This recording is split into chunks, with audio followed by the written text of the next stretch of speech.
আজকে আমি পাহাড়িদের মতো সিদ্ধ সবজি খাবো। তো ঘরে যেসব সবজি ছিল সেগুলোই সিদ্ধ করব। এই যে আমার ছোট্ট কুকারটা, এটাতেই সিদ্ধ করব লবণ পানি দিয়ে। প্রথমে আমি নিয়ে নিয়েছি কাঁচামরিচ আর একটা বোম্বাই মরিচ নিয়েছি।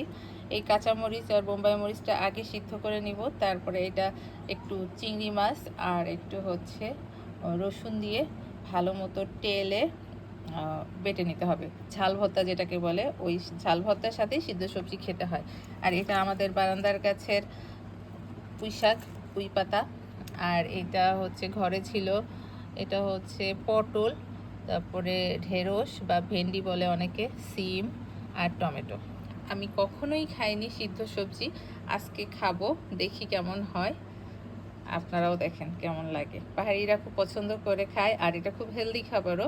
সিদ্ধ জিনিস খাওয়া খুবই ভালো, স্বাস্থ্যের জন্য খুবই উপকারী। তো ট্রাই করে দেখি কি হয়।